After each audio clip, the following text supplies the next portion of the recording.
We've sort of hit the point in the year where it feels like there is no time left to accomplish your goals, but I promise there is. So today, let's talk about how to finish the year strong. So my name is Cassandra, and I help motivated professionals build their careers through practical tips to gain career confidence. And today I want to help you with finishing this year strong on whatever goals you set at the beginning of 2020 before it became the dumpster fire we weren't expecting. There is still time to work on those goals. And I fully admit I am very guilty at this time of year to go, oh, there's only 2 months left. I can't accomplish anything in these 2 months. You know, it's easy to say like, ugh, I'm not even gonna try, or that goal feels so far gone because you've put it off for 10-ish months that you go, what's the point of even starting now? Well, we can still do it. Also, we're about to hit the time of year where everyone loves to use the holidays as an excuse. Oh, I can't lose weight during the holidays. No one's gonna wanna meet for coffee and network in the holidays.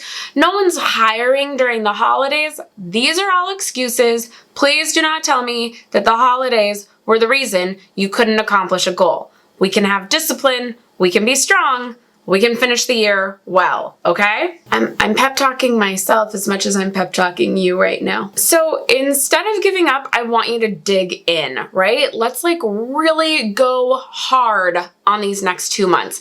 I always think of The Biggest Loser. Like, I don't know if you remember, but on The Biggest Loser, wait, I think it's back on Lifetime, but I haven't seen the new version. But like the old NBC version, I don't know if you remember, but I always feel like, oh, losing weight takes forever. And then these people would lose astronomical amounts of weight in 2 months. And then they would go home for like 3 months and have to try and lose weight while still doing their regular jobs and their family life and all of that.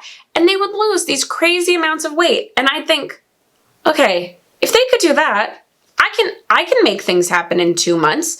Now, please do not write me and go, but Cassandra, that's all they had to do during that time. Blah, blah, blah. I understand. I'm not saying we're all going to lose like 100 pounds in 2 months the way some of these people did, but it just proves that like in a month, in 2 months, you can accomplish a lot if you have focus and really set your mind to it. So with that in mind, I want you to look through what are the goals that you had for the year? What's fallen by the wayside? Now, I want you to pick one thing you really want to accomplish this year. What is the one thing that you want to make sure you can say in 2.5 months from now, I gave it my all. I went as far as I could with it. Pick one. Don't look at the list of 10 goals you had. We're all going to pick one. So now that we're going to focus on that one goal, do we need to reevaluate what accomplishing it means? If you said you're going to lose 100 pounds this year, well, that might not happen in this amount of time with your job and your family and all of that, but can you lose 20 pounds? Yes, or maybe 10's more realistic for you. Whatever it is, maybe we need to reevaluate. Did you want to meet like the love of your life in 2020 and then you were told to stay home all the time? Okay, well, we might not get engaged in the next 2.5 months. I mean, if you meet someone and do you, no judgment, but maybe you say, I'm going to put in an effort to try and go on 4 dates, or if you're in the position of asking, I'm going to ask 4 people on dates. Sign up for Bumble, you know, do what you got to do, but change the goal to make it more realistic. And if it's a job, you know, we can't guarantee that outcome, but you can say, I'm going to go on 15 informational interviews or virtual coffee chats before the year ends. There's some way to take this goal, reevaluate it, and make it manageable, but still challenging for the next 2.5 months. And so now that we've reevaluated, let's go hard on this goal. We're not going to do this just a little bit when I have the time. No, think through what are the steps you need to take to make this goal happen. So if it's losing weight, you can say, okay, I need to eat healthy and I need to work out. Great. schedule your workouts on your calendar now.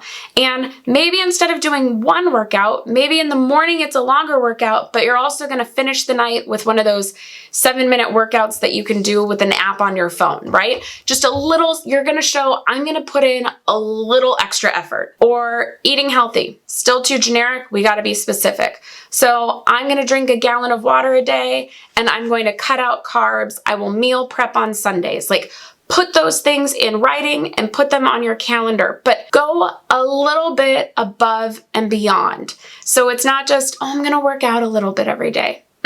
Where can we squeeze in an extra workout? If it's finding the job, like I said, maybe it's not one informational interview a week, it's 2 informational interviews a week. So when are you emailing people? When are you setting aside the time for those virtual coffees? How are you doing this? But how can you put in a little extra time? Where can we give up some TV time, some scrolling our phone time? We all do it, right?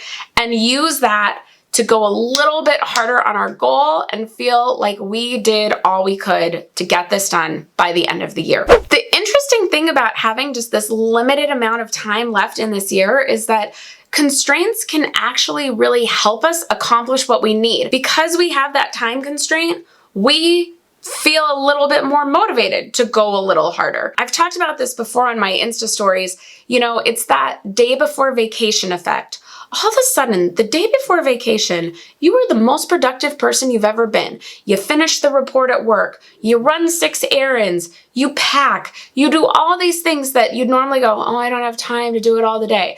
But because you have that constrained amount of time, you only have today, you get it done. So same thing with only having 2 months left of the year. We are going to use this constrained period of time and really focus on what we need to prioritize to finish the year strong. And with that, if your goal is to find a new job by the end of the year, it is possible. People are hiring, and so I want to help you with that. I have in the description box below a free set of 3 checklists. They all come as one nice little digital package to you.